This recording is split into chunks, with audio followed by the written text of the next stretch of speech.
Before we start the show, let me talk to you about my friends over at W Energy. You ever want to take a shot of some sort of caffeine beverage throughout the day to get through the day, but you don't want to end up feeling tired and feel the jitters after it? Well, go check out W Energy. They got a wide variety of products to get you through the day with no crash, no jitters, and everything is all natural extraction from coffee plants. Go to www.ggdubby.gg. Use the promo code ZBHP to get your 10% off of any order. Again, w.ggdubby.gg. Promo code ZBHP. Get 10% off your order. On to the show.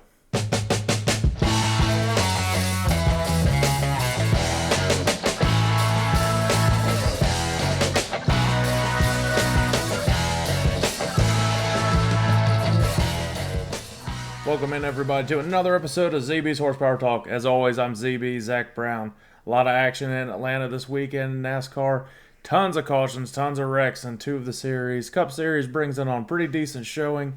And World of Outlaws finally gets a race in Pennsylvania against the PA Posse at Lincoln Speedway.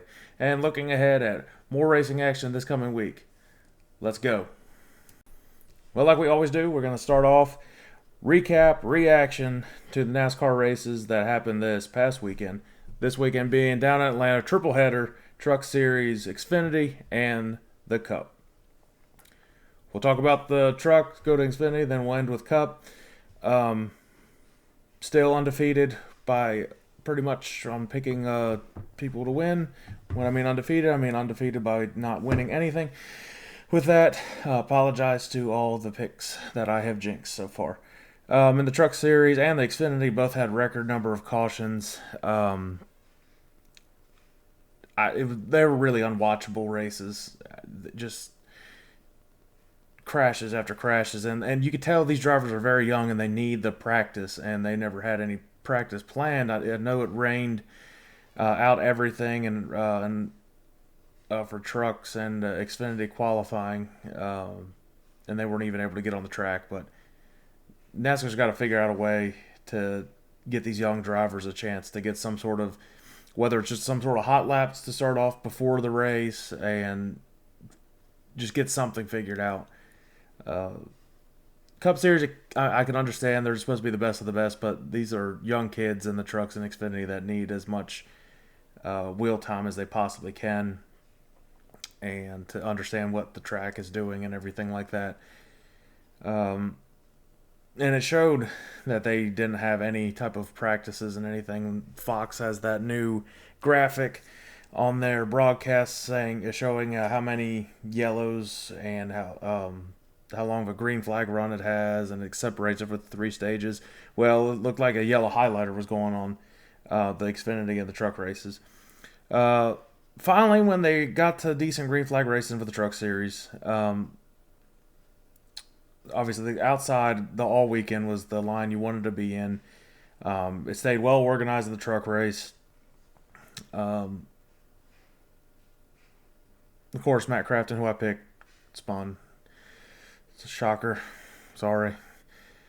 But Christian Eckes did some really great driving, great looking out by spotters and everything to miss a wreck earlier on in the race. Comes away with a victory and a wild overtime finish in the trucks. So good on him to pick up that victory down there. Xfinity, again, another crash fest. And early on, I tried to watch it. I was at a lunch break during work this week and tried to watch it.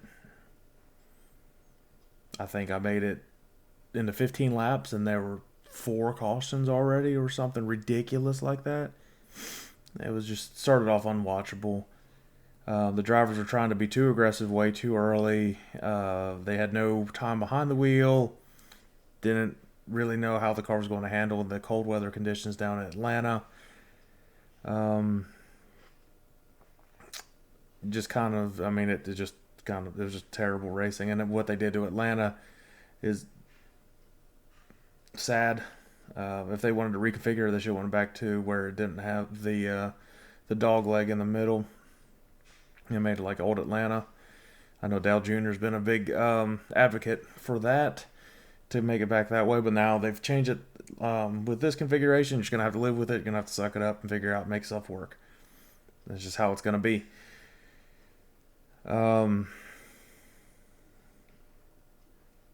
Actually ended up with a pretty fun finish, though, in regulation Xfinity. Parker Kligerman, who I think probably a large amount of people were going to root for. He's got such a great personality, and he does a great job on pit road. I think he still works for NBC, if I'm not mistaken. Ends up crashing and almost stroker racing it. He didn't end up winning, though. He, I believe, finished second or third, it's definitely top five, and spun across the finish line backwards. Austin Hill wins his third race of the season. I mean, off to an insanely strong start. All different types of tracks so far, and he's been proven that he's solid at these super speedway type racing. So, and he just knows where to be at the end of these drafting races. So, he's obviously one of the favorites to win the championship this year, and I think he's going to be a very good driver in NASCAR for a long time. He's got some raw talent, and sometimes it takes some luck, but he's a pretty damn good driver, and I think you'll see some positive things coming out of him in the future. I don't even have notes on this because it just happened. The Cup race. You can tell when the difference between the drivers in trucks in Xfinity as opposed to the ones in Cup in general. You can tell the ones in Cup know how to drive. They've been there. They have great situational awareness. They are able to weather the storm, if you will, and not go balls to the walls from start to finish. They understand they have to log laps. The only way you can even get a decent finish is to get to the end, especially in these speedway races. And it was very clear they were logging laps. Obviously, there was a caution early on, Bubba spinning and hitting the inside wall. But other than that, it was green flags for a long time until you got to about the last stage, into the last stage, and that's when everything starts building up. But they logged laps, they got to the end, and it wasn't a complete crash fest. Probably some to do with these new cars, and they're probably easier to drive, from what I'm understanding, than the Xfinity, especially in this type of racing that they have. Kyle Larson, he wrecked, obviously, towards the end. He was running up there all day and had a shot at it, but he was even mentioning how boring of a race this was. And you can tell he was bored. I mean, he was the only one that was trying to make any moves happen because everybody was logging stuff. And he's not a driver that wants to sit around. I mean, he's not very fond of the speedway type racing as it is. That's why it should only be at Talladega and Daytona, those two big historic tracks like that. There's no need to have it down at Atlanta. No need to change anything like that. They should have kept the rough surface and just had at it. I'm a big fan of when the tires wear out, drivers got to drive the car, and the team has to figure out the best strategy how to not use all their tires all at once. So Atlanta missed a big one there. But yeah, Larson was saying he was bored out of his mind. It was terrible racing. From the point of view that nothing was really going on. I understand both sides. I understand you got to log laps, but also you also want to have some fun while you're doing it. And you can tell he's, a dirt racer at heart, where he wants to slide around and go every which way and have fun doing it.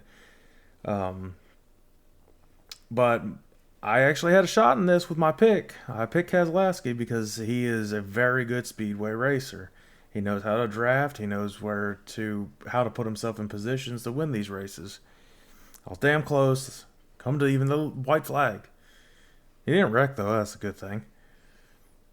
But Joey had such a huge run on that backstretch coming on that white flag. He was able to get around Keselowski. Keselowski could have rode him up the track and run him into the wall like certain drivers have done in the past, and nobody really says anything because they end up being the most popular driver. But Brad doesn't race like that. He's a very clean racer. And he even says it after the race. I mean, he's like, Logano got a good run. He's like, not a whole lot I could really do. But Joey was the fastest car all day. He was like, he led the most laps, and he won the first stage and got second or third the second stage. I mean, he was up front the whole day. It got shuffled back a little bit through pit stops and everything through the third stage. Found his way back up to the front, and he was running it really, really hard. And you got to give it to Joey. You might not like him when he drives, but he drives very aggressively, and he's going to try to win. But it was clean racing.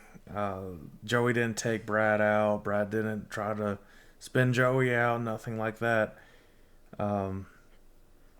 Again, you're going to see how Brad has positively affected Roush and that entire organization by coming over there. There's a whole new expectation and how much they have made everything pay off to have positive performances now at the racetrack after years of just sucking. Just being very blunt there. I mean, they just haven't been good. Even Chris Buescher was up there. He got caught up in a wreck. So, but he's been showing solid speed too. Brad's gonna get a win this year, at least a win. It's coming, and I wouldn't even put it beside Chris Buescher to win a race later on this year. Brad has definitely started to turn that organization back to where it was, and even though I'm not a Ford guy personally, and I've never been a fan of the whole Roush in the past, it's difficult to really hate Brad. I mean, he's a very genuine guy. He's very smart, and he's obviously a pretty good businessman, it looks like. So he's going to get a win this year. It's been over 400 races since the 6 has been a victory lane. They showed that today. I thought it was going to happen, but Brad, I'm sorry. I'm bad luck, apparently. Hey, but you didn't wreck. Anyways, that pretty much sums up everything down at Atlanta. Again, the Cup Series didn't have a whole lot of wrecks. You could tell the drivers just a little bit better. And they might have taken some notes from the Xfinity and trucks, be like, hey, we need to chill out and actually get to the later stages without destroying our cars. So Atlanta doesn't. Again, that's a huge miss by NASCAR. They can have great advertising like, oh, we've got Speedway draft races again here and all that stuff. No, we didn't need to do that for Atlanta. It just wasn't necessary. It was fine narrowing the track. The dimensions, if you haven't been there, what it looks like is pretty much what Charlotte's dimensions are. The narrower the corners. But just the way they configured it and made it the only way to race around there is just like you race at Daytona or Talladega. It's just not a big enough facility to do all that stuff. We got 4 races a year where you do that type of racing. You don't need any more. Just like you don't need any more road courses. We'll get into that when I give a preview about COTA this end of this episode. But go back to your normal mile and a half. Make a progressive banking. Give them the 750 horsepower packages and let them have at it. Let the car slip and slide up and down, and have drivers drive the cars. That's what they want. Have the reduction in downforce because the 7-inch spoiler in the back punching such a huge hole in the air. It's not making for the best racing, especially on those speedways. So, just my 2 cents on that. A little rant. So, moving on. Finally got some World of Outlaws racing up against the PA Posse in Lincoln Speedway. The Williams Grove canceled due to weather. It's just been kind of the story of the year. Mother Nature hates dirt racing, apparently. But we're finally able to get into the cold at Lincoln Speedway, 35 lap feature. Pretty good race. Looked like it was going to be between Brad Sweet and Freddie Raymer. Freddie got in the back of Brad Sweet early, spun, and Rico actually made contact with the right rear of Freddie Raymer's car after he spun, which flattened that tire. Kind of took Freddie out of contention there. Great back and forth, and all week everybody's like, who's gonna win, Outlaws or Posse? Well, how about neither? The big guy, Rico Abreu, comes away with the win. California driver, neither PA Posse nor World of Outlaws. So, and it's cool to see Rico win. It's always something different when he wins. He's a very talented driver and everything. So, if Posse can't win, at least the Outlaws didn't win. Sorry, Outlaws. A little biased. But again, Rico Abreu coming up with the win up there in Abbotsville, Pennsylvania. Sorry, Abbottstown, Pennsylvania. Wow, too many vills, towns, and everything. Sorry about it. No offense there, Lincoln Speedway. Sorry. I guess let's just look ahead to some racing. World of Outlaws is R. Grammar. Heading down to the Talladega dirt track. Rode by there a few times. Going to the big one. And they're racing this weekend down there. Then they're heading to Magnolia Motor Speedway after that, the day after that. So it's March 24th, March 25th. So we'll see if they get some help from Mother Nature. Hopefully it doesn't rain. I'm not planning on going to the races, so it's probably not going to rain. Why would it rain when I'm not there? So we'll see. We'll go through all that. Again, hopefully they get those events in, and we'll talk about that. NASCAR heading to Circuit of the Americas, the first road course of the season. Again, I kind of briefly mentioned it before. NASCAR is kind of going a little overboard with some road courses. I mean, this is a massive freaking road course, over 3 miles. I believe last year, if I'm not mistaken, was the year that it was that or the year before, it was a total washout, and they were racing in it, no visibility at all, very unsafe to drive, with Chase winning that and Larson getting second, if I'm not mistaken. And Xfinity's going there this weekend as well. And the Truck Series as well. So another triple header. Gosh, I didn't realize the trucks were going to Circuit of Americas. That'll be interesting. At least when they spin, for the most part, the cautions won't come out, a full course caution. I don't even know who to pick for the trucks or Xfinity this weekend. I'm going to leave that open. We're going to focus on the picks for the Cup. But what do I expect? At least the Truck Series, I don't expect too much. I expect a lot of spins and people getting caught in the sand traps and everything, running off the speedway, spinning. I'm not really saying anything that's probably surprising anybody. Hopefully it's good racing.